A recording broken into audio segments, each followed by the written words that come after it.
అందరికీ శుభోదయం. నా పేరు డాక్టర్ అబ్బాస్. ఈరోజు మనము రిలీజన్ అనే ప్రధానమైనటువంటి టాపిక్ పైన మాట్లాడుకుంటున్నాము. మనం గత పాఠంలో కూడా ఇదే పాఠాన్ని పార్ట్ 1గా చెప్పుకున్నాము. ఈరోజు పార్ట్ 2గా మనం చెప్పుకుందాము. ఇది మనము సమాజ శాస్త్రంలోని థియరీస్ అంటే సిద్ధాంతాలు, సామాజిక శాస్త్ర సిద్ధాంతాలు వాటి అనే పాఠం అనే పుస్తకం నుండి మనం ఈ పాఠం నేర్చుకుంటున్నాము. అసలు ఏంటి అంటే మీ అందరికీ తెలుసు, మనమంతా ఒక ఆధునిక యుగంలో జీవిస్తున్నాము. ఈ ఆధునిక యుగం అనేది పెట్టుబడిదారి యుగం. పెట్టుబడి అనేది ప్రతి దేశంలోనూ, ప్రతి ప్రాంతంలోనూ, ప్రతి చోట అది పరివ్యాప్తమై ఉందని మనం చెప్పుకోవచ్చు. అయితే ఈ మతం అనేది ప్రస్తుతం 20వ శతాబ్దంలో ఏ రకంగా ఉంది, ఇది మన ఈ మతాన్ని ఎలా అర్థం చేసుకోవాలి, మతం అనేది ఇంకా ప్రజల యొక్క మీద ప్రభావం చూపిస్తుందా లేదా అనేది ఈరోజు మనము ప్రధానంగా మాట్లాడుకోవాలి. ఎందుకంటే మనం కనుక మానవ సమాజాన్ని కొంచెము దగ్గర నుండి కనుక చూస్తే మతం అనేది మానవ సమాజానికి ఒక విడదీయలేనటువంటి అనుబంధాన్ని పెనవేర్చుకుని పోయింది. అది మనకు కొన్ని వేల సంవత్సరాల నుంచి మనం మతాన్ని చూస్తున్నాం. ప్రతి వ్యక్తి కూడా, ప్రతి సమాజం కూడా, ఆడ మగ ప్రాంతం ఎవరైనా కానీ ఏదో ఒక మతంలో పుట్టడం అనేది జరుగుతుంది. మనము స్కూల్ పోయినా, కాలేజీ పోయినా, యూనివర్సిటీలో పోయినా, ఏదైనా అసిస్టెంట్ ప్రొఫెసర్కి అప్లై చేసినా దాంట్లో ఒక కాలం ఉంటుంది, ఏంటి రిలీజన్ అని. Which religion you belongs to అంటే ఇస్లామా, క్రిస్టియానిటీయా, హిందూయిజమా, లేకుంటే జైనిజమా, సిక్కిజమా, ఇట్లా రకరకాల మతాలు అనేటివి భారతదేశంలో ఉన్నవి.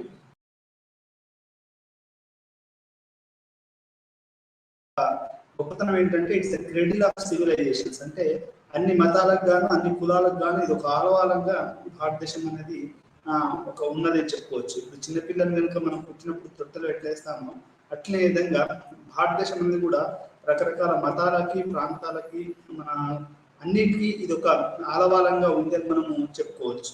మరి ఇట్లాంటి ప్రభావితమైనటువంటి మతం అనేది ఏ రకంగా ఉంది, దానిపైన మన సామాజిక శాస్త్రవేత్తలైనటువంటి ప్రముఖ శాస్త్రవేత్తలైనటువంటి Karl Marx, Max Weber, Emile Durkheim ఏం చెప్పారు, వాళ్ళ ముగ్గురు ఈ యొక్క మతాన్ని ఏ విధంగా అర్థం చేసుకున్నారు అనేది ఈరోజు మనం పాఠంలో తెలుసుకుంటాం.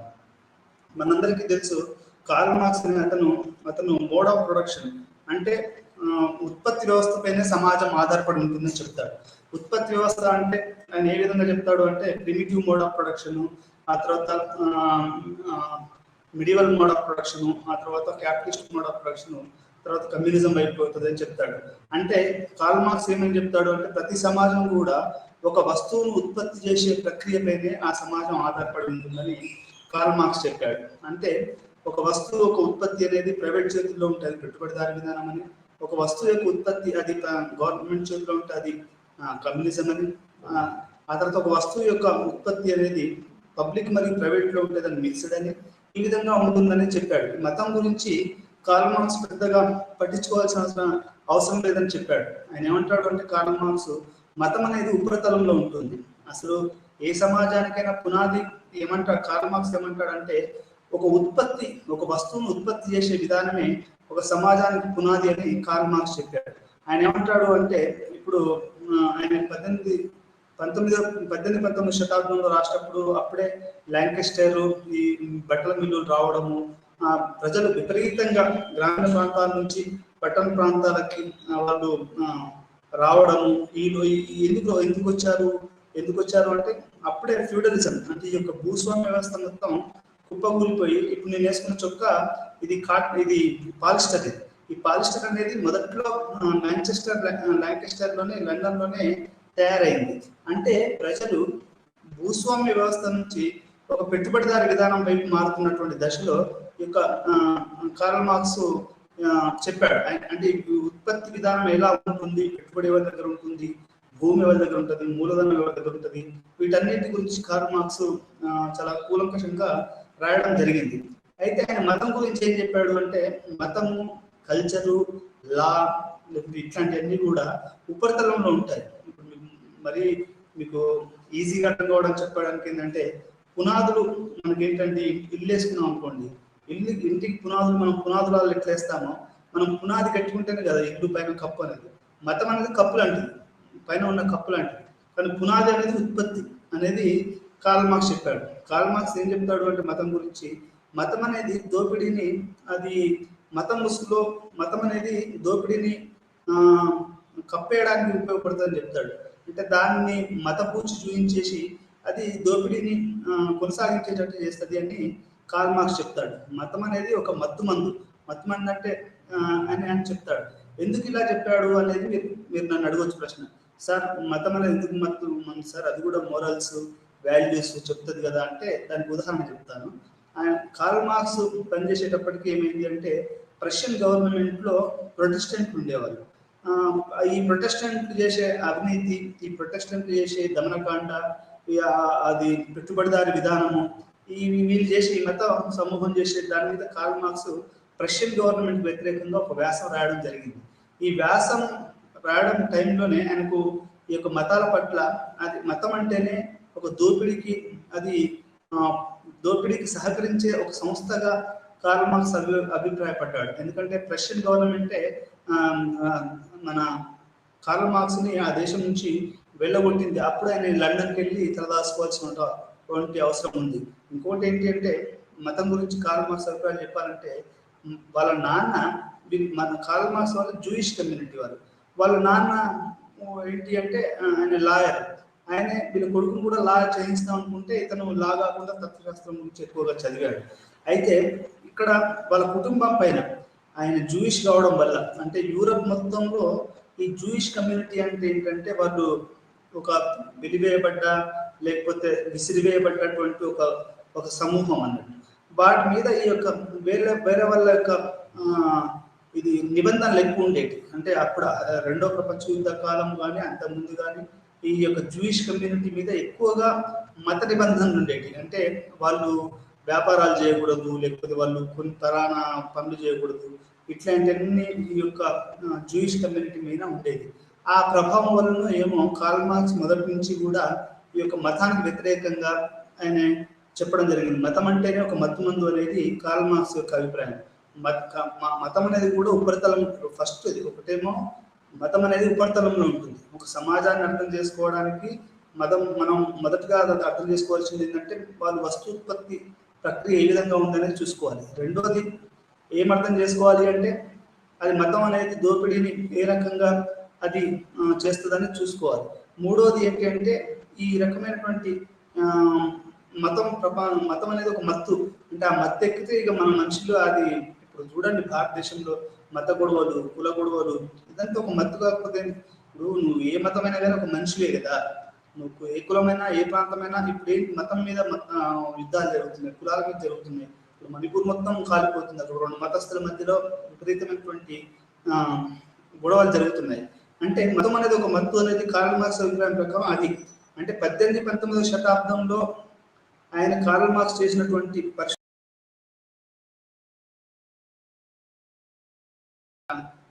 మన భూస్వామ్య విధానం పోవడం, పెట్టుబడిదారి విధానం రావడం, ఈ రావడంలో చాలా విషయాలు జరిగాయి అనేది మనకు ఇక్కడ అర్థమవుతుంది. అంటే అక్కడ జరిగినటువంటి ఈ యొక్క డీహ్యూమనైజేషన్ ఆఫ్ లేబర్ అంటారు దాన్ని. అంటే ఒక మనిషి శ్రమ అది నికృష్టమైనటువంటి స్థాయికి దిగారు. అంటే ఒక శ్రామికుడు 18 గంటలు పనిచేయవలసినటువంటి పరిస్థితి ఏర్పడుతుంది. మీకు ఇక్కడ చిన్న రెండు ముక్కలలో మదర్ నవల గురించి చెప్తాను. ఇప్పుడు మదర్ అనే నవల మ్యాక్సిమ్ గోర్కీ రాశాడు. ఆయన అమ్మ దాని తెలుగులో. అది మీకు ఆ కథ చెప్పాలి అంటే, ఆ కథలో ఏంటంటే ఒక తండ్రి ఉంటాడు, అతను కార్మిక ఒక ఫ్యాక్టరీలో పనిచేస్తూ ఉంటాడు, ఒక కొడుకు ఉంటాడు, చదువుకుంటాడు, మీలాగా నాలాగా. వాళ్ళ అమ్మ ఉంటుంది. అది 3 క్యారెక్టర్స్ ఉంటాయి. ఆ అమ్మ అనే నవలలో మనకేమర్థమవుతుంది అంటే, అతను ఆ పరిశ్రమలో పనిచేసేటప్పుడు ఒక రోజుకి 18 గంటలు పనిచేయవలసి వస్తుంది. ఆ 18 గంటలు పనిచేస్తే మనిషి అలసిపోతాడు. నేను 1 గంట పనిచేయడానికే చాలా అలసిపోయి రూమ్ పోతుంటాను. 18 గంటలు పనిచేయవలసినటువంటి పరిస్థితి అప్పుడు ఉండేది. దానికి వ్యతిరేకంగా వాళ్ళ కొడుకు ఒక కమ్యూనిస్ట్ ఉద్యమాన్ని తీసుకొస్తాడు. అతన్ని పోలీసులు చంపుతారు. చంపడం ఆ తర్వాత అది వాళ్ళ అమ్మ ఆ యొక్క కొడుకు యొక్క విప్లవాన్ని తీసుకొస్తుంది. అంటే ఇది ఎందుకు చెప్పాను ఈ యొక్క అమ్మ నవల గురించి అంటే, మ్యాక్సిమ్ గోర్కీ రాసినటువంటి అమ్మ నవల గురించి అంటే, ఒక ఆర్థిక పరిస్థితులు ఎలా ఉంటాయి, ఒక పెట్టుబడిదారి విధానం ఎలా ఉంటుంది, అది ఏ రకంగా సమస్త జనాల్ని అది ఏ రకంగా అది దోపిడీ గురి చేస్తుంది. ఇప్పుడు మన భారతదేశంలో కూడా ఏ ఒక్కరో అదానీ అంబానీలు ఇంకా కొంతమంది టాటాలు బిర్లాలు వీళ్ళు మాత్రమే కోట్లాది ఉన్నాయి. మరి వాళ్ళంతా శ్రమ దోపిడీ కాకపోతే ఏంటి చెప్పండి అది. అంటే ఇది మతం అనేది శ్రమ దోపిడీకి అది ఒక తెరను కడుతుందనేది కార్ల్ మార్క్స్ చెప్పాడు. అదేవిధంగా మనం మతంపై మ్యాక్స్ వెబర్ అభిప్రాయాన్ని కూడా తెలుసుకుంటాం. మ్యాక్స్ వెబర్ అర్థం చేసుకోవాలి అంటే అతను ఆధునిక సమాజంలో మతం ఎలా ఎలా ఎలా ఉంది అని చెప్పాడు. అదే రకంగా మ్యాక్స్ వెబర్ పెట్టుబడిదారి విధానానికి మరియు ఈ యొక్క మతానికి ఎటువంటి సంబంధం ఉందో చెప్పాడు. ప్రొటెస్టెంట్ ఎత్తికి ఎలా ఉందో చెప్పాడు. ఆ తర్వాత ఎమిల్ దర్కీమ్ గురించి చెప్పాలి అంటే ఆయనే ప్రిమిటివ్ అంటే ఒక మతాన్ని ఇప్పుడున్న పరిస్థితుల్లో అర్థం చేసుకోవాలంటే దాని యొక్క ఎలిమెంటరీ ఫార్మ్స్ అర్థం చేసుకోవాలనేది యొక్క ఎమిల్ దర్కీమ్ చెప్పాడు. ఎలిమెంటరీ ఫార్మ్స్ అంటే అసలు మొదట్లో అది ఎట్లా మొదలైంది.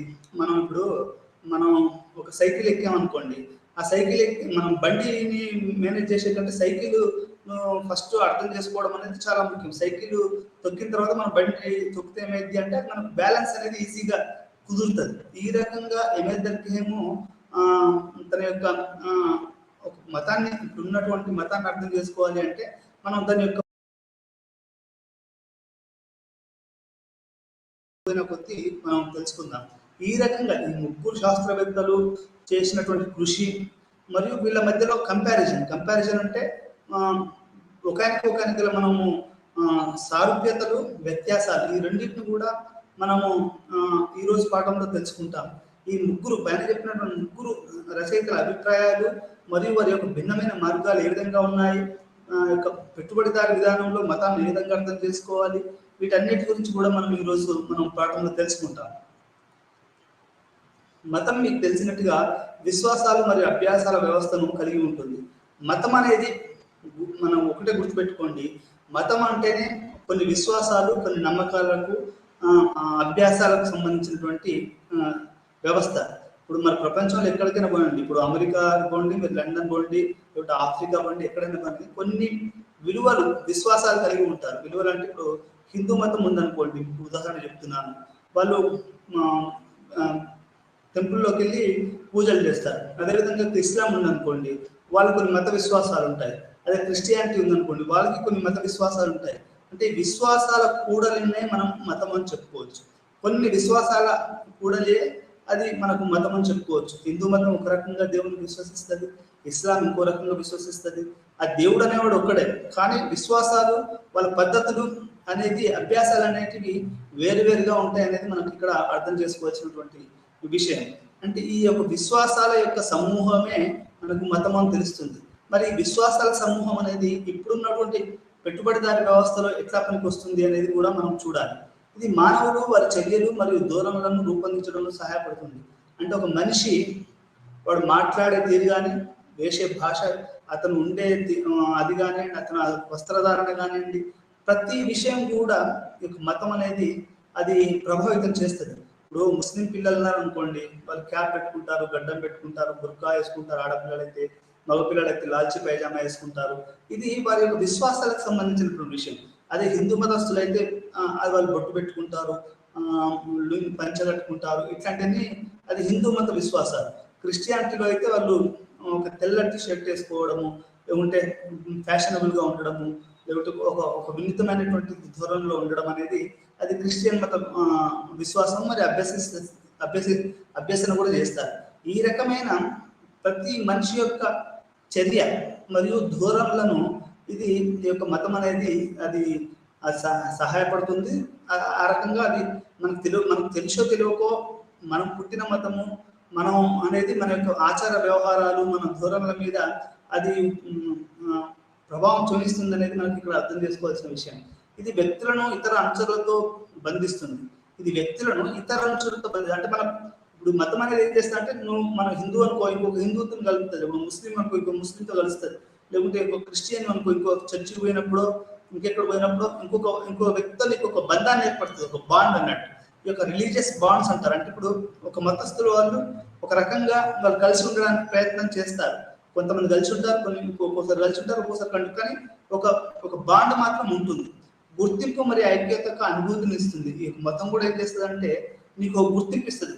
నువ్వు ఎవర్రా అంటే ఏం చెప్తావు, ఫలానా వ్యక్తిని అని చెప్తావు. అంటే ఏంటి నువ్వు ఏ కులానికి ఏ మతానికో లేకపోతే ఏదో ఒక సమూహానికి చెందినవానిగా అనేది మనకు తర్వాత ప్రశ్న వస్తుంది. అవును, ఏదో ఒక సమూహంలో లేకపోతే అది అంటే ఎవరికి చెందినవాడు అతను పరిస్థితి వస్తుంది. ఇప్పుడు మీకు ఉదాహరణ చెప్పాలి అంటే ఒక బెస్ట్ ఎగ్జాంపుల్ చెప్తాను. అదేంటంటే సత్యసాయిబాబా గారు మీ అందరికి, షిరిడి సాయిబాబా గారు మీ అందరికి తెలుసు అనుకుంటాను. ఆయన సినిమాలు చూసుంటారు, ఆయన గురించి వినే ఉంటారు, చాలా మంది భక్తులు ఉంటారు. ఆయన జీవితం ఏంటి అంటే ఆయన పుట్టడం ఒక ముస్లింగా పుట్టినట్టున్నది, కానీ మనకు చరిత్ర ఏం చెప్తుంది అంటే ఆయన గుర్తింపు అటు హిందువులలో, ముస్లింలలో, క్రిస్టియన్ అందరిలో ఈక్వల్గా ఉంది. అంటే అక్కడ అర్థం ఏంటి అంటే నీ గుర్తింపు అనేది మతం ద్వారా వస్తుంది. అది ఐక్యత యొక్క అనుభూతిని కూడా ఇస్తుంది. అంటే ఐక్యత కూడా అది ఒక అనుభూతిని ఇస్తుంది. మనమంతా ఒకటి, మనకు సాంస్కృతికంగా ఒకటి, మనం రాజకీయంగా లేకుంటే ఆర్థికంగా ఒకటి కాకపోవచ్చు, కానీ మనమంతా సాంస్కృతికంగా ఒకటి అనే ఒక ఫీలింగ్ మాత్రము ఈ యొక్క మతం అనేది మనకి ఇస్తుంది. ఇది కొన్నిసార్లు విభిన్నమైన విశ్వాసం యొక్క అనుచరులకు వ్యతిరేకంగా ప్రజలు ఏకం చేస్తుంది. ఒక్కోసారి ఏమవుతుంది అంటే ఇది మనం అంతా ఒకటి, మన కులం అంతా ఒకటి, మన మతం అంతా ఒకటి అనే ఒక భావన ఒక్కోసారి ఎక్కువైపోయి ఇదేంటి అంటే పక్క యొక్క విశ్వాసాలను అనుచరులకు వ్యతిరేకంగా ఇది ప్రజలను ఏకం చేస్తుంది. అంటే పక్కనోడు ఏమైనా చేశాడు అనుకోండి, అది ఈ ఈ ఈ మతం వాళ్ళంతా, ఈ కులం వాళ్ళంతా ఏకమైపోయి వారిని కొట్టడానికో తిట్టడానికో వీళ్ళంతా బయలుదేరుతారు. అంటే ఈ రకంగా మొన్న మహారాష్ట్రలో ఎవరో ఒక అబ్బాయి ఏం చేశాడటంటే ఔరంగజేబ్ది వాట్సాప్ స్టేటస్ పెట్టాడట. పెట్టేసరికి అది ఔరంగజేబ్ దేశద్రోహి, జిజియా పన్ను పెంచిన వాడు హిందువుల మీద అని చెప్పేసి ఆ ఊరంతా ఒక విశ్వాసం కలిగిన వాళ్ళందరూ వాట్సాప్ స్టేటస్ పెద్ద గొడవ అయింది ఆ ఊర్లో. ఆ తర్వాత పోలీసులకు శాంతింపజేశారు అనుకోండి. కానీ ఇక్కడ నేను చెప్పాల్సిన విషయం ఏంటంటే ఒక విశ్వాసం కలిగిన వ్యక్తులు ఇతర విశ్వాసం కలిగిన వ్యక్తుల కలిగిన ఒక ఏంటంటే ప్రజలను ఏకం చేస్తుంది. అంటే నువ్వు ఒక విశ్వాసాన్ని కలిగి ఉంటే ప్రజలు ఆ రకమైనటువంటి ఏకమత్యాన్ని కలిగి ఉంటారనేది మనం అర్థం చేసుకోవాలి. వీటికి వివరణలు అందించడం ద్వారా మానవ జీవితంలో విషాదాలు మరియు సంక్షోభాలను ప్రజలు అర్థం చేసుకోవడానికి సహాయపడుతుంది. ఇంకొకటి ఏంటంటే మనకు చాలా విషాదాలు వస్తూ ఉంటాయి. ఇప్పుడు మనకు కోవిడ్ వచ్చినప్పుడు చాలా మంది మత గ్రంథాలు చదివారు. మత గ్రంథాలు చదివినప్పుడు ఏమర్థమవుతుందంటే దాంట్లో ఏదో ఒక విషాదాలకు సంఘటన తీసుకొని ఇప్పటి విషాదాన్ని అర్థం చేసుకోవడానికి ప్రయత్నం చేస్తారు. అంటే అర్థం ఏంటి అంటే మనకి ఇప్పుడున్న పరిస్థితికి అక్కడ వాళ్ళు కనెక్ట్ చేసుకొని వారు దీని వివరణ మతం నుంచి తెలుసుకుంటారు. కొంత వాళ్ళు ఊరట చెందుతారని చెప్పుకోవచ్చు. ఈ రకంగా మన సంక్షోభాలు, మానవ జీవితంలో జరిగే సంక్షోభాలు, ఇప్పుడు ముస్లింలు అనుకోండి ప్రతిసారి ఖురాన్ను వాళ్ళు రిఫర్ చేస్తూ ఉంటారు. క్రిస్టియన్లు అనుకోండి బైబిల్ని.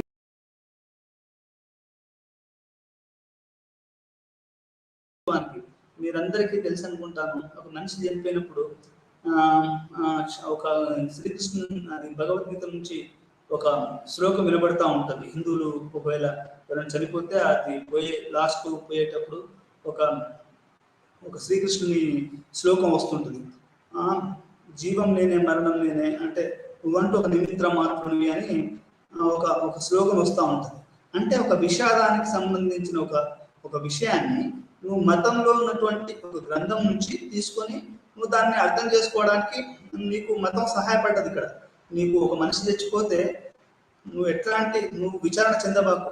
ఇప్పుడు శ్రీకృష్ణుడు అర్జునుడికి భగవద్గీతలో ఏం చెప్తాడు, నీ వాళ్ళే వాళ్ళంతా, కాకపోతే నువ్వు విషాద చెందబాకు, నడిపించబోయేది మొత్తం నేనే, అంటే మొత్తాన్ని నువ్వు ఒక నిమిత్తం మాత్రం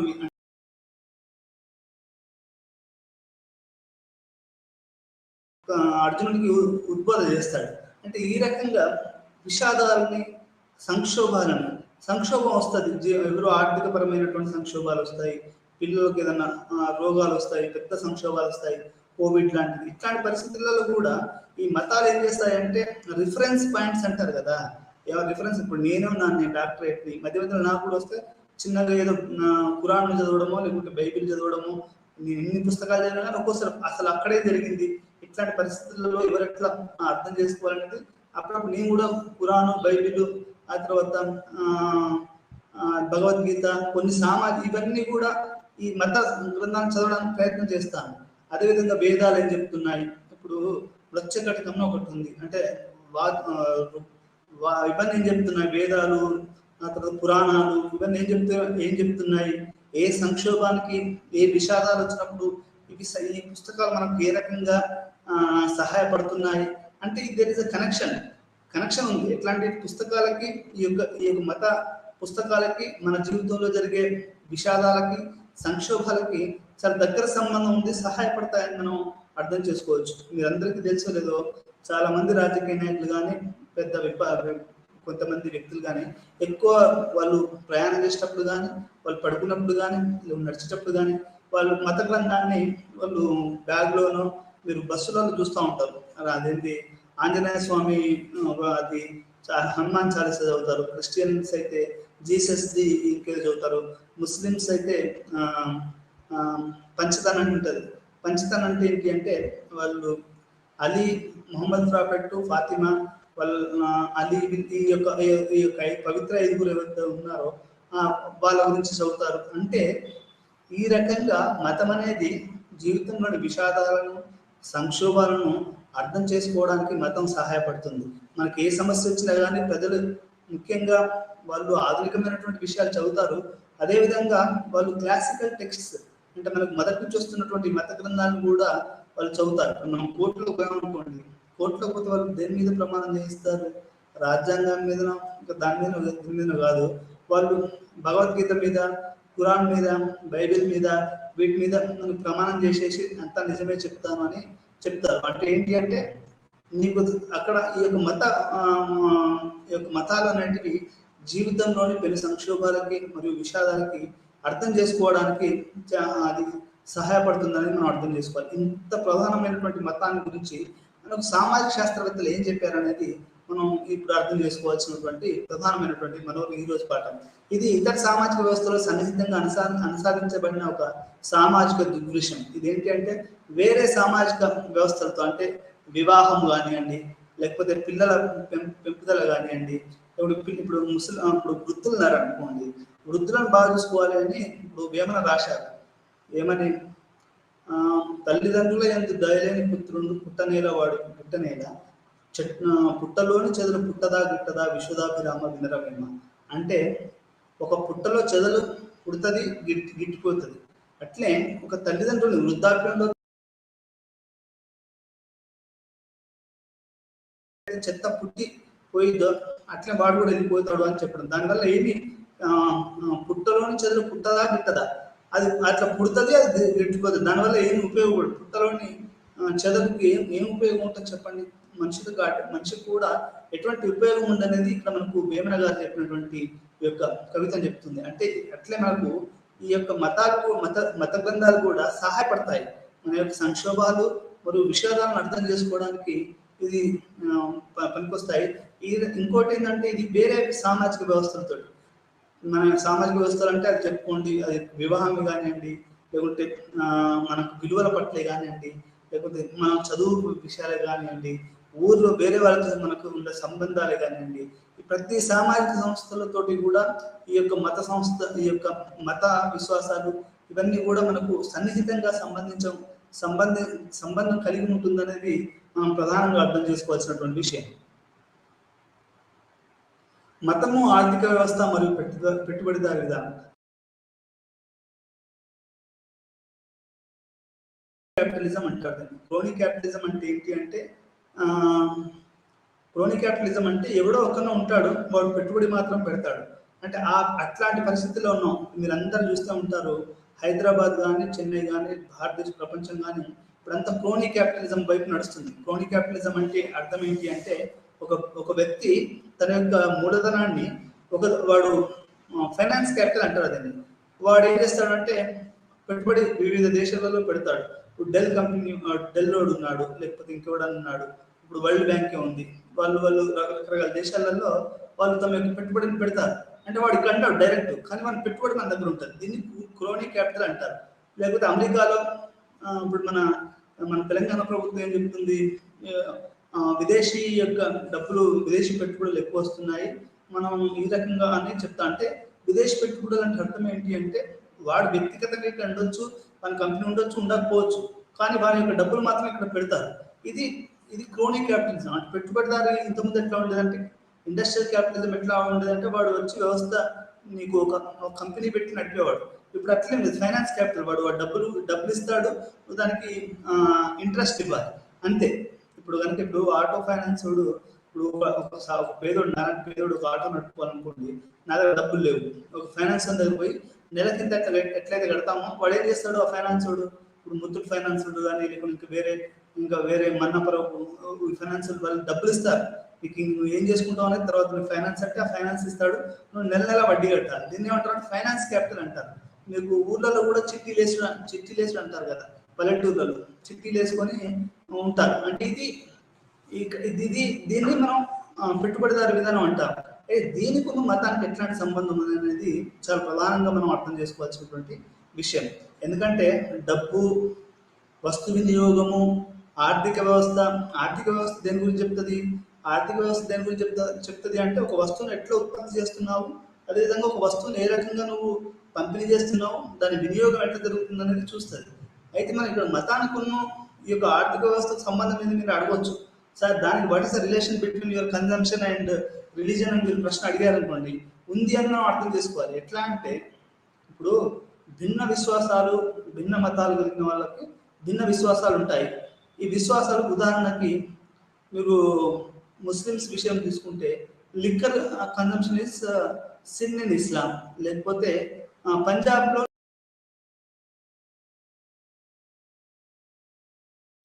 ఎప్పటికీ ఎంటికలు అవన్నీ ఉంటాయి కాబట్టి మీరు అక్కడ పోయి బార్బర్ షాప్ పెట్టాలనుకుంటే అది సాధ్యమైందా అంటే అర్థం ఏంటి అంటే ఇక్కడ మత విశ్వాసాలకి ఆర్థిక వ్యవస్థకి ఒక వస్తువును ఉత్పత్తి చేసే విధానానికి చాలా దగ్గర సంబంధం ఉందని మనం అర్థం చేసుకోవాలి. ఇప్పుడు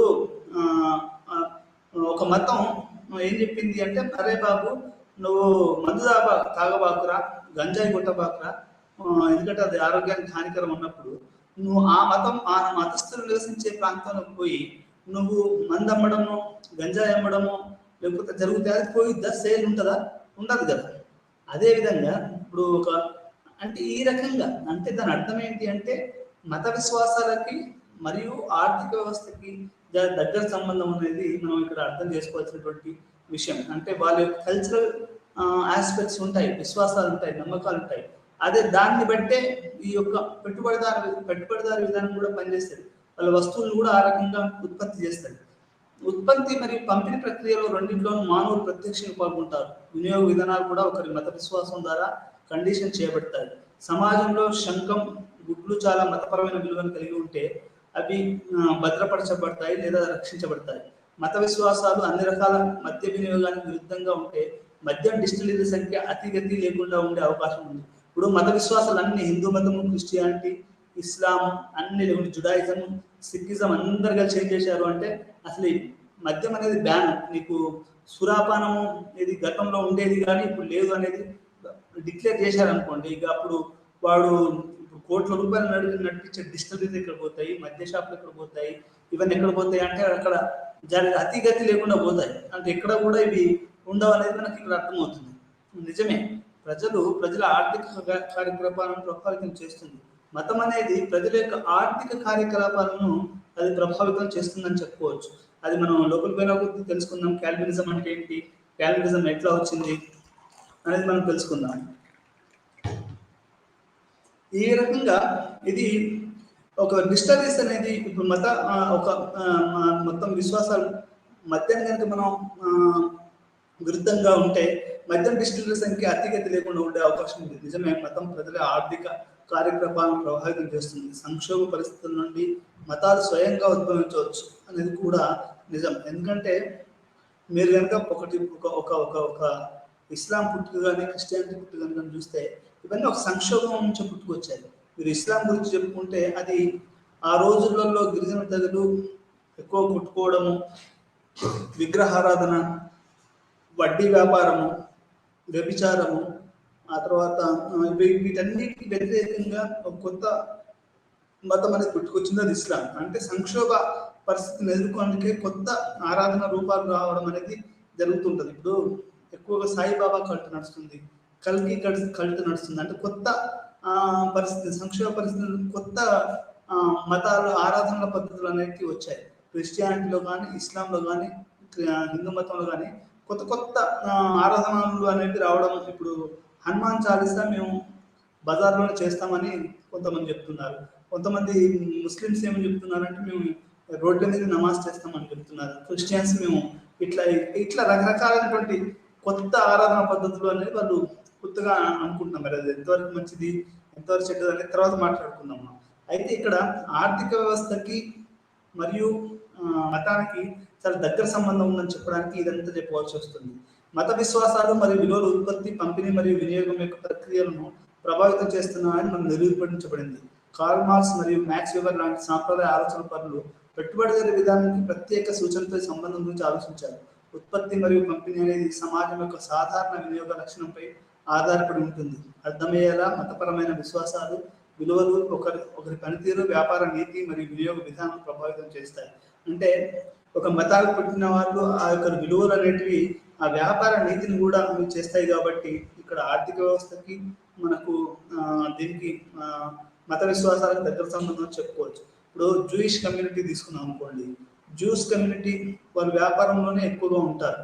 వాళ్ళు ఏంటంటే పెట్టుబడి వాళ్ళు ఎక్కువగా సంక్షోభ సమయాలలో కూడా వ్యాపారాన్ని నమ్ముకొని వ్యాపారాలు బతుకుతారు. మీరు షేక్స్పియర్ కనుక తీసుకుంటే తన జీవితకాలం మొత్తం యొక్క జూయిష్ కమ్యూనిటీ చేసే అధిక వడ్డీ వ్యాపారాన్ని ఆయన తన జీవితకాలము వ్యతిరేకించాడు. షైలాక్ యాంటోనీ కూడా అందులో భాగమే. ఈ ఇస్లాం తీసుకున్న, క్రిస్టియానిటీ తీసుకున్న ఈ యొక్క జూయిష్ కమ్యూనిటీ చేసినటువంటి ఈ యొక్క వ్యాపార నీతి ఏదైతే ఉందో అదేంటంటే అధిక వడ్డీలు, టైంకి ఇవ్వకపోతే చేయడం అనేది జూయిష్ వ్యాపార నీతి ఉండేది. అంటే ఇక్కడ అర్థం ఏంటి, ఎందుకు చెప్తున్నానంటే ఈ వడ్డీలకు ఇవ్వడము ఇవన్నీ కూడా జూయిష్ కమ్యూనిటీలో ఉండేది.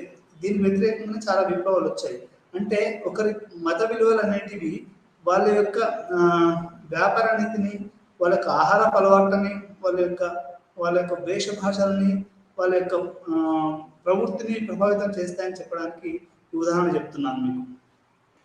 మార్క్స్ని అర్థం చేసుకోవడం కంటే పెట్టుబడిదారు క్రమాన్ని అర్థం చేసుకోవడం ఎక్కువపై శ్రద్ధ వహించాడు.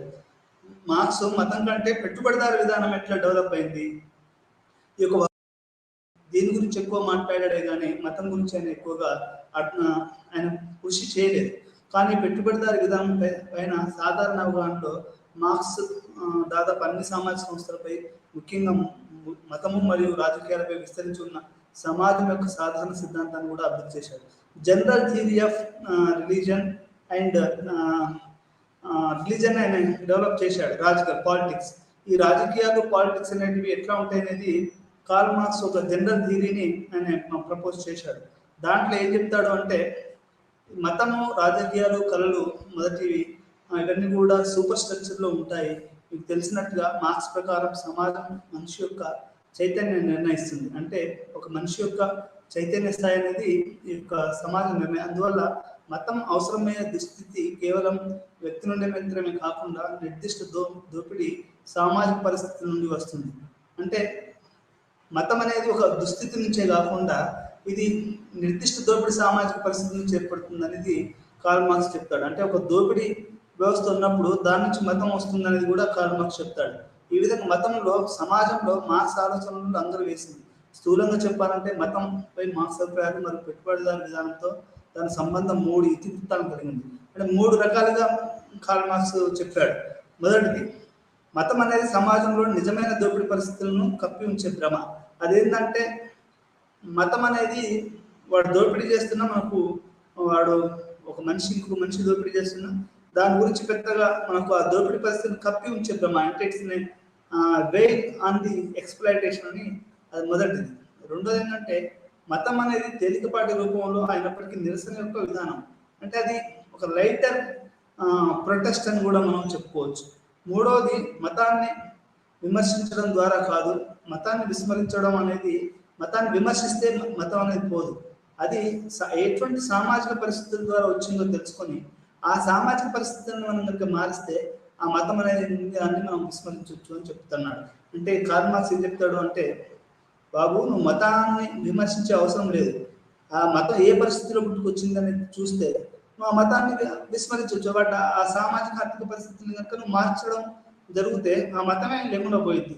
అంటే ఇది ప్రధానంగా మనం అర్థం చేసుకోవాల్సినటువంటి విషయం అనేది మన కార్ల్ మార్క్స్ దగ్గర తెలుసు. మతంపై మ్యాక్స్ వెబర్ యొక్క దృక్పథం.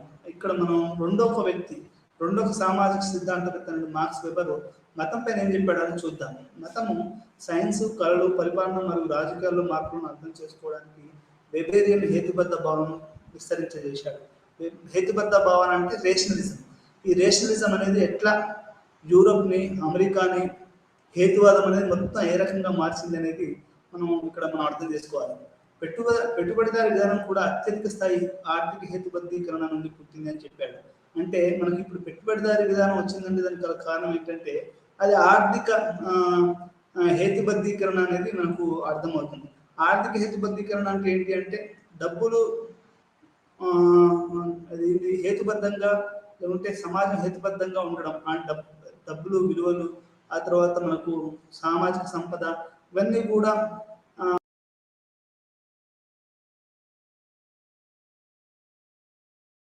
రేషనలైజేషన్ అభివృద్ధి ప్రక్రియలో ఆలోచనలు ప్రధాన శక్తిగా మారవాలని వివరించాడు. ఈ మొత్తం డెవలప్మెంట్ ఆఫ్ ది క్యాపిటలిజం అంటే ఈ పెట్టుబడిదారి విధానం అభివృద్ధి చెందులో హేతుబద్ధీకరణ అనేది ఒక పెద్ద శక్తిగా మారిందని చెప్పాడు. ఇప్పటికి కూడా ఇప్పుడు ఆడపిల్లలకు ఆస్తి హక్కు ఇస్తున్నామని కొత్తగా ప్రభుత్వాలు చెప్తున్నాయి, సమాజం చెప్తున్నాయి. అంటే ఇది ఏంటంటే రేషనలైజేషన్. ఇంతకుముందు అమ్మాయికి ఆస్తుల హక్కు ఉండకపోతే ఇప్పుడు అమ్మాయికి కూడా ఇస్తున్నారు. అంటే ఆస్తుల హక్కు ఇవ్వడం అనేది హేతుబద్ధీకరణ జరిగింది. కుటుంబాలు, విలువలు, సమాజం అనేది ఇది హేతుబద్ధీకరణ అంటారు. ఇది పెట్టుబడిదారి విధానం కూడా ఏంటంటే హేతుబద్ధీకరణ యొక్క హైయెస్ట్ పాయింట్ అని మార్క్స్ వెబర్ చెప్తాడు. ఇది ప్రధాన పాత్ర వహించింది ఈ పెట్టుబడిదారి సమాజం అభివృద్ధి చెందడంలో అనేది మనకు మార్క్స్ వెబర్ తన యొక్క వాదనలో చెప్తాడు. పశ్చిమ మరియు తూర్పు. మార్క్స్ వెబర్ ఇంకో ఏం చెప్తాడు అంటే తూర్పులో విభేదించినప్పుడు వెబర్ పశ్చిమ మాత్రమే హేతుబద్ధీకరణ అధిక స్థాయిలో చేరుకున్నట్టు కనుక్కున్నాడు.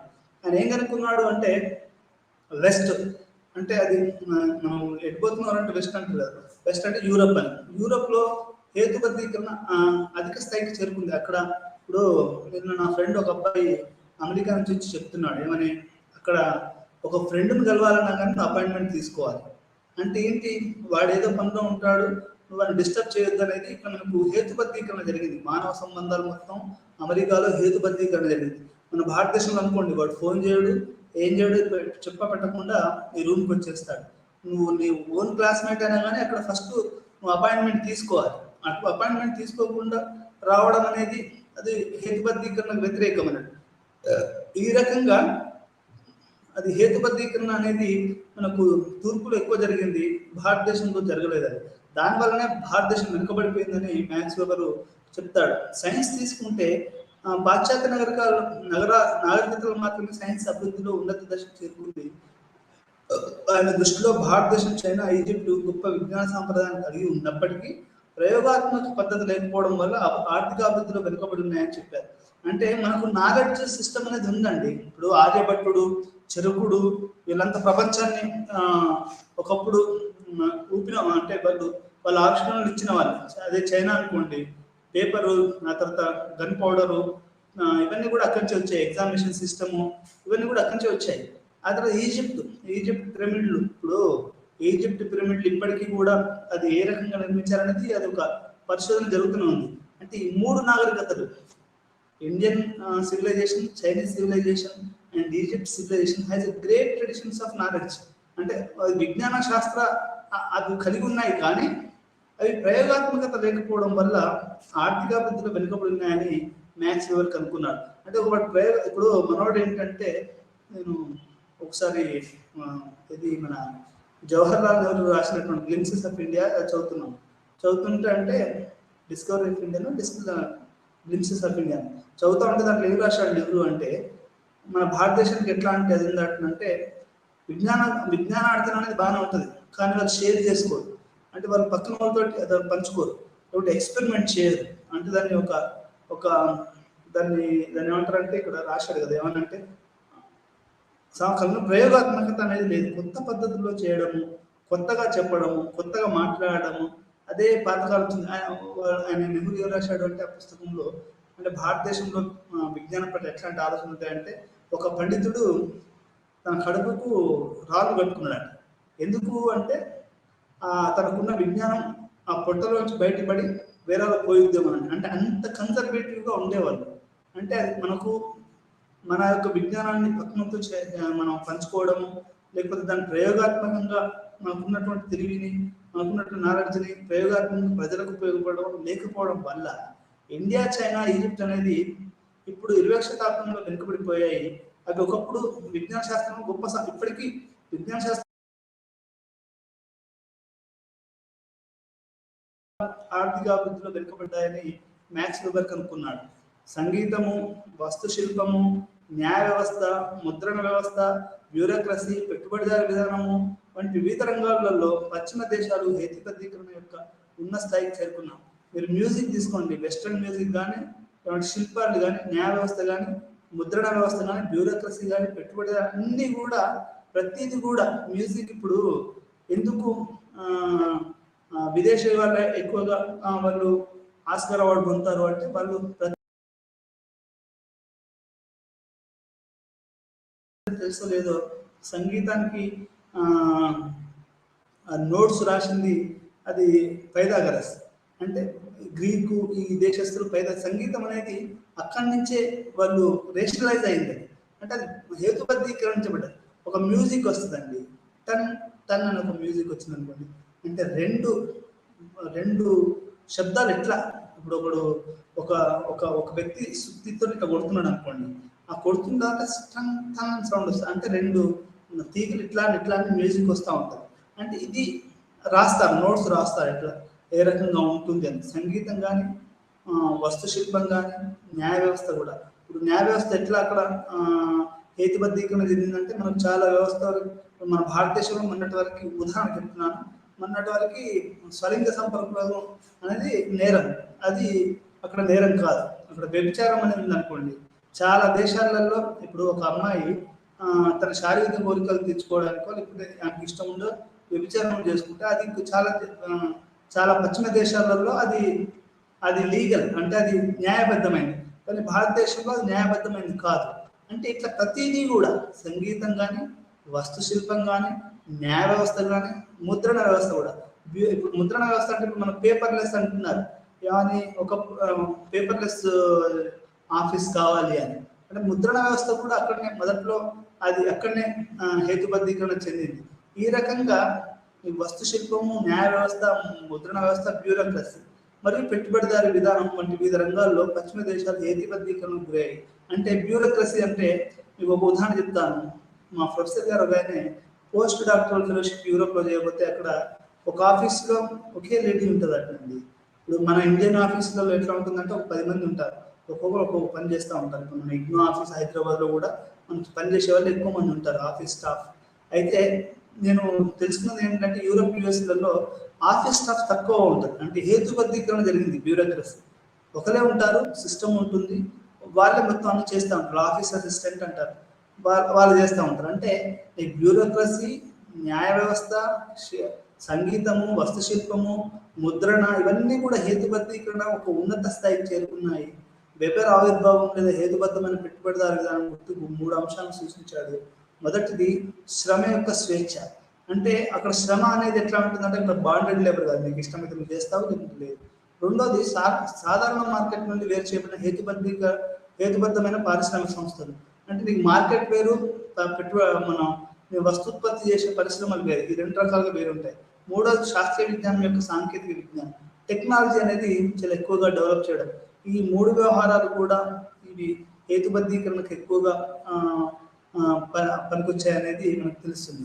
స్పిరిట్ ఆఫ్ క్యాపిటలిజం అంటే ఈ యొక్క పెట్టుబడిదారు విధానం పొందడానికి గల ప్రధానమైనటువంటి ప్రొటెస్టాంటిజం అనేది ఎట్లా ఈ పెట్టుబడిదారు విధానానికి వికాసానికి డెవలప్ అయింది అనేది మనకు తెలుస్తుంది. Time is money, credit is money, money gets money వంటి బెంజమిన్ కెల్విన్ యొక్క మాటలు సన్యాసి నిరసనవాదం యొక్క సారాంశం పట్టుకున్నాయి. ఇంతకుముందు సాంప్రదాయం సెటప్లో ప్రజలు జీవించడానికి సంపాదించారు, కానీ ఇప్పుడు నిరసనవాదం వచ్చిన తర్వాత సంపాదన ఒక పుణ్యం అవుతుంది. అంటే ఇదేంటి అంటే ఒక డబ్బు సంపాదించడం అనేది ఒక పుణ్యం. నువ్వు డబ్బు లేకపోతే ఒక ఒక ఒక పాపం చేసిన వానిలాగా డబ్బు సంపాదించడం అనేది ఒక ఒక ఒక ఒక విలువగా ఉండేది. కానీ అది పుణ్యంగా మారింది. ఇక్కడ మీరు అర్థం చేసుకోవాలి, పుణ్యం అంటే ఇక నువ్వు ఎంత డబ్బు సంపాదిస్తే అంత పుణ్యాత్మ్యం. దానికి ఒక ముగింపు అతని కాలింగ్లో ఒక నైపుణ్యం చూపుతుంది, శ్రమ కూడా అంతమవుతుంది. ప్రొటెస్టెంటిజం తర్వాత ప్రజలు చాలా సంపాదించారు కానీ విలాసంగా ఖర్చు చేయలేదు, ప్రజలు కష్టపడి పని చేశారు కానీ విలాసంగా తినలేదు. అంటే దీనివల్ల ఏమవుతుందంటే డబ్బు సంపాదించడం అనేది పుణ్యం అని ఎప్పుడైతే అనుకున్నారో అప్పుడు ఈ యొక్క ఎక్కువ డబ్బులు సంపాదించడం మొదలుపెట్టారు. యూరోప్ వాళ్ళు కానివ్వండి, అది అమెరికన్ వాళ్ళు కానివ్వండి. ఇది కానీ విలాసవంతంగా ఖర్చు చేయలేదు, కష్టపడ్డారు కానీ దాన్ని ఖర్చు పెట్టలేదు. ఇది మనకు ఈ యొక్క పెట్టుబడిదారు విధానానికి దారితీసింది అనేది మనకు మ్యాక్స్ వెబర్ చెప్తున్నాడు. కాలింగ్ సెన్స్ క్యాథలిక్లకు లూథరన్స్ గల తేడా ఏంటంటే, కాలింగ్ అంటే ఇప్పుడు మనకు అంతరాత్మ అంటారు తెలుగులో ఏమని చెప్పారంటే అంతరాత్మ. నువ్వు అంతరాత్మ ప్రకారం చేరా. ఇప్పుడు ఇంట్లో అయ్య వాళ్ళు ఊరికే తిడుతూ ఉంటారు, నువ్వు ఆ పని చేయి, నువ్వు అది చదువు ఇది చదువు అని. కానీ పిల్లోనికి వానికి ఏదో చేయాలనిపిస్తుంది, వానికి దాన్ని అంతరాత్మ అంటారు, దాన్ని కాలింగ్ అంటారు. అది లూథరన్స్ ఏమని చెప్తారు, క్యాథలిక్లు ఏమంటారు అంటే కాలింగ్ అంటే ఈ యొక్క ప్రపంచాన్ని అసెటిసిక్ అంటే ఒక సన్యాసి జీవితాన్ని అని క్యాథలిక్లు అంటే. ప్రొటెస్టెంట్లు ఏమంటారంటే అట్లా కాదు, అక్యుములేషన్ అంటే నువ్వు శ్రమ చేయాలి, ఆ శ్రమ ద్వారా డబ్బులు సంపాదించాలి అనేది లూథరన్ చెప్తుండేది. ఇది రెండింటి మధ్యలో తేడా అన్నట్టు. వాళ్ళు కొత్త పెట్టుబడిదారి వ్యవస్థ తరగతులు అని వర్గీకరించారు. అంటే లూథరన్స్ ప్రొటెస్టెంట్లు కొత్త పెట్టుబడిదారి వ్యవస్థకు రూపాలు అనేది కూడా మనం ఇక్కడ అర్థం చేసుకోవాలి. క్యాల్వినిజం మరియు వరల్డ్లీ సన్యాసం. క్యాల్వినిజం ఏం చెప్తుందంటే, క్యాల్వినిజం నైతికత ద్వారా ఉత్పన్నమైన పెట్టుబడిదారి స్ఫూర్తిని అర్థం చేసుకున్నందుకు డాక్ట్రిన్ ఆఫ్ ప్రిడెస్టినేషన్ కీలకమైంది. దేవుడు ఇప్పటికీ కొందరిని నిత్య జీవితం మోక్షం కోసం, మరికొందరిని శాశ్వత మరణం కోసం ఎన్నుకున్నాడని ముందస్తు నిర్ణయం సిద్ధాంతం చెబుతుంది. క్యాల్వినిజం ఏం చెప్తుందంటే, సమాజంలో ఆల్రెడీ కొంతమంది దేవుడు తన మోక్షాన్ని ఇచ్చాడు, కొంతమందిని ఖండన చేశాడు అనేది క్యాల్వినిజం చెప్తుంది. దేవునిచే ఎన్నుకోబడిన వారు దేవుని అదృశ్య చర్చని ఏర్పరుస్తారు. క్యాల్విన్ ప్రకారం దేవుని ప్రణాళికలు తెలుసుకోవడం అసాధ్యం, మరి అది తెలుసుకోవడం మంచిది కాదు. ఎందుకంటే మోక్షం కోసం వారు ఎన్నుకోబడిన వారికి వారు ఏం చేసినా భగవంతుని అనుగ్రహం లభించదు. మానవుడు దేవుని చే ఎన్నుకోబడ్డవాడని మరి దేవుని హామీ కొరకు పనిచేయాలని విశ్వసించాలి, తద్వారా విశ్వాసాన్ని నిరూపించుకోవాలి. అంటే దేవునికి ఎట్లా నువ్వు విశ్వాసాన్ని చెప్తావు అంటే, నువ్వు ఎన్నుకోబడ్డావు, నువ్వు ఒక పనిని చేయాలి, అప్పుడు నీకు ఆ దేవుని అనుగ్రహం లభిస్తుంది. అంతేగాని నేను వెనుకోబడ్డానా లేదా అనే ప్రశ్న నువ్వు వేయకూడదు అనేది ఇక్కడ మనకు క్యాల్వినిజం చెప్తుంది. ముందుగా నిర్ణయించే సిద్ధాంతం అనేక సామాజిక మానసిక ప్రభావం చేసింది. దీనివల్ల చాలా మంది మానసికంగా దెబ్బతిన్నారు, మానసికంగా ఒంటరిగా మిగిలిపోతారు.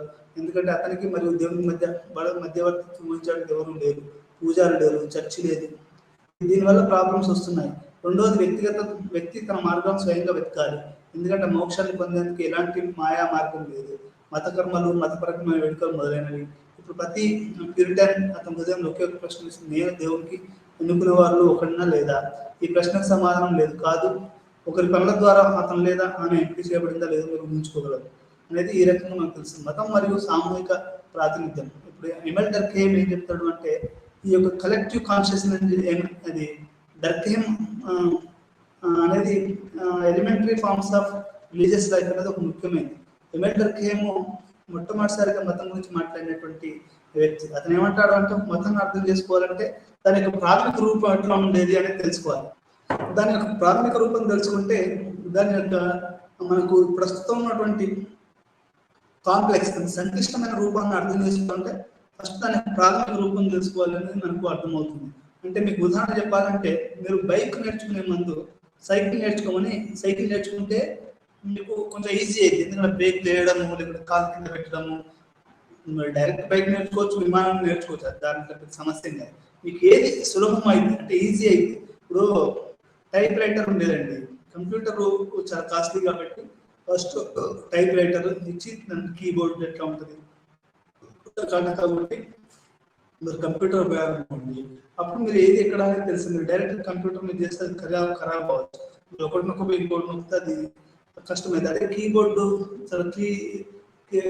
చాలా సున్నితంగా వాడాలి దాన్ని. అంటే ఇక్కడ మనకు డర్కేమ్ ఏం చెప్తాడు అంటే, ఆధునిక సమాజంలోని మతాన్ని మనం అర్థం చేసుకోవాలి అంటే మనము ఎలిమెంటరీ ఫార్మ్స్ అంటే దానికి ప్రాథమిక దశ ఎట్లా ఉండేది అనేది తెలుసుకోవాలనేది చేసినటువంటి ఒక ప్రయోగం. అతను ఏమంటాడంటే మతం యొక్క అత్యంత ప్రాథమిక లేదా సరళమైన రూపం ఆ సమాజంలో ప్రాథమిక సామాజిక సంస్థలు పనిచేస్తుంది.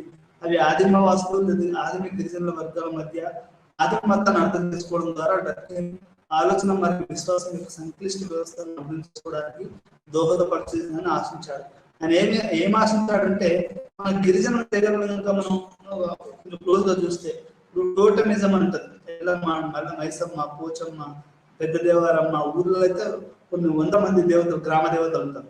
వాళ్ళ గ్రామ దేవతలు ఉంటారు. దానికి కొన్ని టోటమి అంటే వాళ్ళకి సంబంధించిన కొన్ని విగ్రహాలు ఉంటాయి. దాన్ని మనం అర్థం చేసుకుంటే ఎందుకు వాళ్ళందరూ ఇప్పుడు మా ఊరు వచ్చింది అనుకోండి, దీక్షగుంటలో ఏంటంటే మీకు ఎల్లమ్మ పండుగ కానీ లేకపోతే మైసమ్మ పండుగ కానీ ఇవన్నీ కూడా చాలా పెద్ద ఎత్తున చేస్తారు. అదేంటి అంటే అది ఒక కలెక్టివ్ కాన్షియస్నెస్. దాన్ని మనం అర్థం చేసుకుంటే ఇప్పుడు సిటీలలో ఇట్లా ఎందుకుందనేది మనం అర్థం చేసుకోవచ్చు. ఈ రకంగా దీన్ని మనం గిరిజన సమాజాలలో ఉన్నటువంటి మతాన్ని, గిరిజన సమాజాల్లో ఉన్నటువంటి ఆ సింప్లెస్ట్ ఫార్మ్ ఆఫ్ మతాన్ని అర్థం చేసుకుంటే దాన్ని మిగతా దాన్ని అర్థం చేసుకోవచ్చు అనేది మనకు ఎంఎల్ దర్ఖాం చెప్తున్నాడు. టోటమిజం అధ్యయనం అంటే, టోటమిజం అంటే మీ అందరికీ తెలుసు, ప్రతి కులానికి ప్రతి మతానికి ఒక రిలీజియస్ గురువు ఉంటాడు. ఆ తర్వాత లేకుంటే ఒక టోటం ఉంటుంది, ఒక సింబల్ ఉంటుంది. ఇప్పుడు ఇస్లాం అనగానే ఇట్లా వేస్తారు, లేకుంటే హిందూ మతం ఓం అని ఇస్తారు, అదే చర్చ్ అయితే చర్చ్ అయితే క్రాస్ వేస్తారు. ఆ ఒక్క క్రాస్ చాలు, ఆ ఒక క్రిజన్ చాలు, లేకుంటే అక్కడ ఓం అనే ఒక పదం చాలు. అట్లనే గిరిజన్ అవేంటంటే టోటమ్స్ అన్నట్టు. అవన్నీ చూడడానికి సింపుల్ గా అవపడుతున్నా కానీ అవి మొత్తం హిందూ మతానికి సంబంధించింది ఓము, మొత్తం ఇస్లాం సంబంధించింది ఆ యొక్క క్రాస్ స్టారు, అదే మన క్రిస్టియానిటీ అయితే క్రాస్. ఇట్లా అంటే టోటమ్స్, అవన్నీ సింబల్స్, అవన్నీ ఒక కలెక్టివ్ కాన్షియస్నెస్ అని మనకు చూపిస్తే అనేది డెలైమెంట్ దర్ఖాం చెప్తాడు. ఇప్పుడు మీరు ఏదైనా ఒక టోటమ్ మీరు ఫేస్బుక్లోనో వాట్సాప్లో ఏదైనా పెడితే దాన్ని మనం అది దాన్ని ఏదైనా చేసి దాన్ని తిట్టుకుని పెడితే అందరు మొత్తం సమాజం మీరు పోలీసులు అరెస్ట్ చేస్తారు. ఎందుకంటే ఒక సామూహికంగా సంబంధించిన కొన్ని సింబల్స్ ఏవైతే ఉంటాయో వాటిని ఎవరు ఏమీ అనకూడదు, చేయకూడదు. బట్ అవి టోటమ్స్ ఆఫ్ ది రిలీజియన్స్. అవి మొత్తం సమూహానికి సంబంధించినటువంటి అవి సింబల్స్ కాబట్టి అవి చదవడం ద్వారా మనకు అవి అర్థమవుతుందంట. మనకి ఎమ్మెల్యే ఏం చెప్తాడు అంటే ఇట్లా సాక్రెడ్ ప్రొఫైన్ అని ఉంటాయి. సాక్రెడ్ అంటే అది ఏంటంటే ఒక దైవాతీతం సంబంధించినటువంటి అంశాలు ఉంటాయి. ప్రొఫైన్ అంటే ఈ ప్రపంచానికి భూమి చేయాల్సినటువంటి వ్యవహారాలు అని ఉంటాయి. ఇప్పుడు సాధారణ పూర్వీకుడు అనేది టోటల్ యొక్క వస్తువు. ఇది వంశానికి దాని పేరు మరియు గుర్తింపును ఇచ్చే టోకెన్ వస్తువు. ఇది కేవలం పేరు కంటే ఎక్కువ. ఇది చిహాన్ ఇతర తరచు వంశ సభ్యుల శరీరాలపై కూడా వంశానికి చెందిన ఇతర వస్తువులకు చెక్కబడి లేదా రూపొందించబడింది. ఇది సాధారణ వస్తువులను ప్రత్యేకంగా చేస్తుంది, అది దానం చేస్తారు. ఈ రకంగా ఒక జంతువును ఇప్పుడు మనకు ఉదాహరణ తీసుకుంటే మనకు హరప్ప మొహంజోదారో కనుక వాటి యొక్క టోకెన్స్ కనుక మనం చూస్తే బుల్లక్ అనేది ఉంటుంది. మనకు అశోక్ టైంలో కూడా ఉందో లేదో నాకు తెలియదు కానీ హరప్ప మొహంజోదారో దాంట్లో మీకు బుల్లక్ ఉంటుంది. బుల్లక్ అనేది ఒక కమ్యూనిటీకి అది ఎద్దు అనేది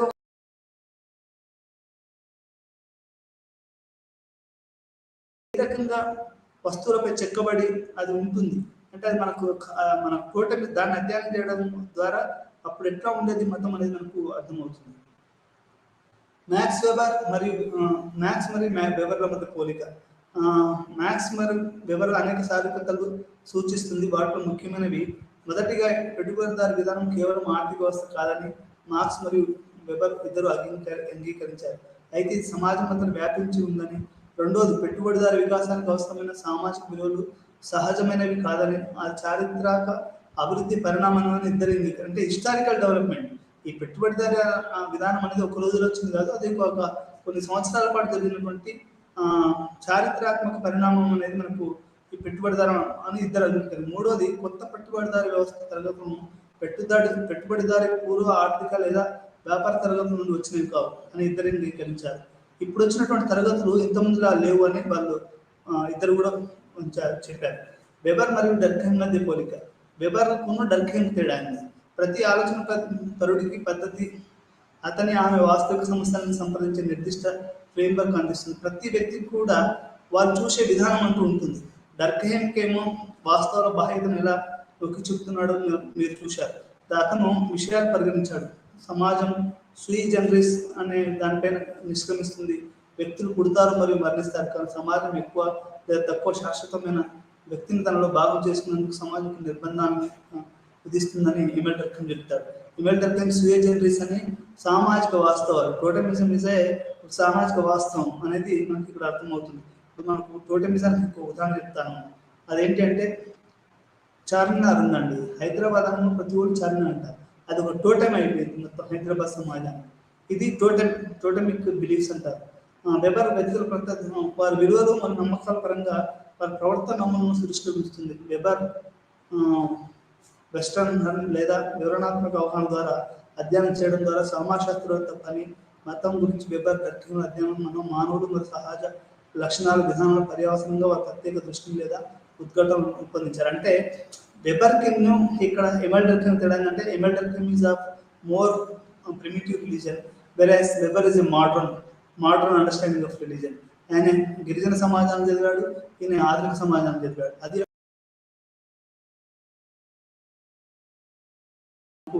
వెబరు దేవతలు ఆత్మలు ప్రవక్తలు ఉంటాయని నమ్ముతాడు, కానీ ఎమెల్ డర్కీమ్ ఇవన్నీ ఉండవు అని చెప్తాడు. మతం మర్మమైన వాటితో, దేవుళ్ళు మరి ఆత్మలతో సంబంధం కలిగి ఉంటుందని డర్కీమ్ ఖండించాడు. ఆరాధన యొక్క వస్తువు సమాజమే అని కొన్ని ప్రతీకాత్మక వస్తువుల ద్వారా రూపాంతరం చెంది ప్రాతినిధ్యం అవుతుందని అభిప్రాయపడ్డాడు. దేవుడు మరియు ఆత్మల ఆలోచనను ఉపయోగించడానికి వెబర్ను కాడాడు. గుర్తుంచుకోండి, వెబర్ గిరిజన మతాలలో పోలిస్తే సాపేక్షంగా ఇటీవల మూలానికి చెందిన మతాలతో వ్యవహరిస్తున్నాడని మనకు అర్థమవుతుంది. అంటే వెబర్ ఏమో ఆధునిక సమాజం యొక్క మతాన్ని, ఎమెల్ డర్కీమ్ ఏమో గిరిజన సమాజంలోని మతాన్ని అర్థం చేసుకోవడానికి ప్రయత్నం చేశాడు. మతము మరియు సైన్స్, మనకు డర్కీమ్ ప్రకారము సైన్స్ సమాజానికి తన సామూహిక ప్రాతినిధ్యాలను అందిస్తున్నట్టు చూశాం. సైన్స్ యొక్క వర్గీకరణ మతం నుండి ఉద్భవించాయి, కాబట్టి ఇద్దరి మధ్య వివాదాలు, వ్యతిరేకతలు లేవు. ఇద్దరు కూడా ఏమంటారంటే సైన్స్కు మతానికి సంబంధం చెప్పారు. వెబర్ ఈ దృక్కోణం కాదు. ప్రపంచం మొత్తం ఒక అతని తులనాత్మక అధ్యయనాలు భారతదేశం మరియు చైనాలో మతపరమైన నీతి పెట్టుబడుల విధానం యొక్క పెరుగుదలను ఎలా నిరోధించిందో చూపించాడు. ఎమెల్ డర్కీమ్కి సైన్స్ అనేది కూడా మతం నుంచి వచ్చిందని చెప్తాడు. ఇతను ఏమంటాడంటే లేదు, మతం అనేది ఎట్లా సైన్స్ అనేది ఏ రకంగా ఈ యొక్క మతం అనేది ఏ రకంగా సైన్స్ ఆపింది, ఈ చైనాలో పెట్టుబడిదారు విధానానికి తగిన ప్రపంచ దృక్కోణాన్ని అందించిందని ప్రొటెస్టెంట్ మతమే.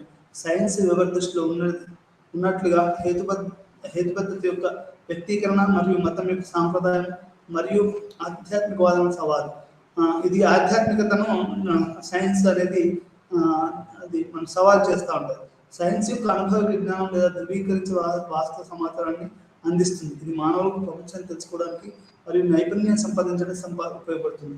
అంటే సైన్స్ ఏంటంటే మన యొక్క ఆధ్యాత్మికతను అది క్వశ్చన్ చేస్తుంది. మన యొక్క ఆధ్యాత్మికతను క్వశ్చన్ చేసి అది మనల్ని ఒక హేతుబద్ధ మనుషులుగా మార్చడానికి ప్రయత్నం చేస్తుంది. ఇది వెబర్ ఏమంటాడు అంటే మతము సైన్స్ ఒకటే అని చెప్తాడు. వెబర్ ఏమంటాడు అంటే సైన్స్ అనేది మన ఆచారాలని, మన యొక్క విలువలని అది ప్రశ్నిస్తుంది అని ఈ యొక్క మ్యాక్స్ వెబర్ చెప్తాడు. హేతువాదం అనేది మొత్తం మన యొక్క ఆధ్యాత్మిక వ్యవస్థనే మొత్తం ప్రశ్నించే కొత్త జీవితాన్ని ప్రసాదిస్తుంది అనేది మనకు చెప్తాడు. ఇది వీళ్ళిద్దరికి మధ్య గల తేడా. ఇది ఈరోజు మనం ఈ యొక్క పాఠాన్ని ఇక్కడితో ముగించి మరొక పాఠంలో మళ్ళీ కలుసుకుందాం. అప్పటి వరకు సెలవు.